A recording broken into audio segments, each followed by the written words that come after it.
घडले। माझी मुलगी यशस्वी हिची आज उरणमध्ये निगरून हत्या झालेली आहे। दाऊद शेख नावाच्या जिहाद्याने केलेली आहे। मंडळी, आज आपण इथे उरणमध्ये उपस्थित आहोत। हे उरणचं हॉस्पिटल आहे, सरकारी हॉस्पिटल, आणि इथे मुलीची प्रोसिजर चालू आहे। तिची डेथ बॉडी आज सापडलेली आहे आपल्या यशस्वी शिंदे ताईची। 2019 मध्ये एक FIR झाली होती दाऊद शेख नावाच्या या जिहाद्यावर, आणि या जिहाद्याने आज तिचा सूड उगवला।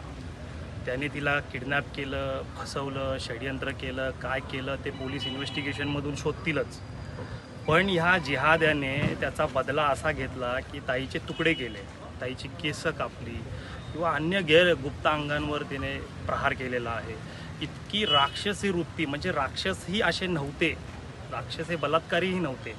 तर हा एक सामूहिक गुन्हा घडलेला आहे।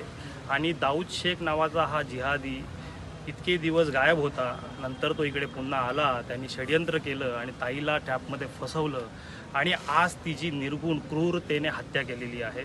आणि ह्याला शब्दच सुचत नाही, कारण राक्षसांना आपण बदनाम नाही करू शकत। राक्षस असे नव्हते, राक्षस बलात्कारी नव्हते, पण ह्यांना फाशीची शिक्षा झाली पाहिजे।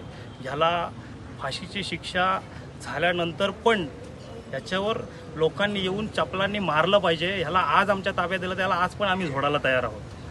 तर माझी समस्त हिंदू बांधवांना विनंती आहे की आज आपल्या 14-14 वर्षाच्या मुली यांच्यासोबत पळून जात आहेत, त्या जिहाद्यांसोबत यांच्या ट्रॅपमध्ये फसत आहेत, आणि कुठे ना कुठेतरी यांना मुस्लिम बनवलं जात आहे। तर महाराष्ट्र सरकारला अजून किती डेटा हवा आहे लव्ह जिहादच्या केसेसचा? महाराष्ट्रामध्ये धर्मांतरण, अवैध धर्मांतरण बंदी कायदा कधी येणार? अजून किती केसेस हवे आहेत? आमच्याकडे काही डेटा आहे, आम्ही तुम्हाला देऊ का? महाराष्ट्र सरकार कधी जागा होणार? आणि महाराष्ट्र सरकार जागं होईल नाही होईल, मला म्हणायचं आहे की हे हिंदू कधी जागे होणार? आज आपल्या मुलींचे तुकडे होत आहेत, उरणसारख्या ठिकाणी असेल किंवा अन्य कुठल्याही ठिकाणी।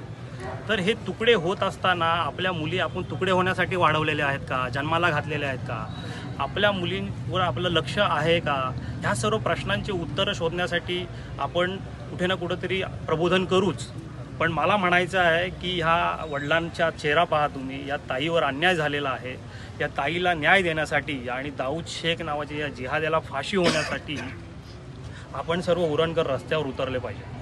आणि लवकरच आपल्यापर्यंत ती माहिती पोहोचवली जाईल की ह्या ताईला न्याय मिळवून देण्यासाठी आणि या दाऊद शेख नावाच्या जिहाद्याला फाशी होण्यासाठी, योग्य ती कारवाई होण्यासाठी, योग्य तो प्रशासनाचं लक्ष केंद्रित करण्यासाठी आपण समस्त उरणकरातील हिंदू बांधवांनी रस्त्यावर उतरलो पाहिजेत। आणि इथे काही नरेटिव्ह सेट केले जात आहेत, जेणेकरून तो काय बोलतात, आजकाल ते नरेटिव्ह सेट समोर येतात, म्हणजे की तो पागल आहे, त्याचे मानसिक रुग्ण आहे, किंवा ड्रग्स घेत होता, फलाना डिंका, असे नरेटिव्ह सेट केले जातात।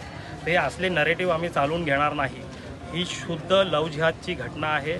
एक हिंदू मुलीला मुस्लिम करण्यासाठी प्रेम केलं जातं, आणि प्रेम फसलं, प्रेमामध्ये अडथळे निर्माण झाले किंवा हत्या करायची किंवा ब्लॅकमेलिंग करायची किंवा देशाबाहेर कुठेतरी विकायचं।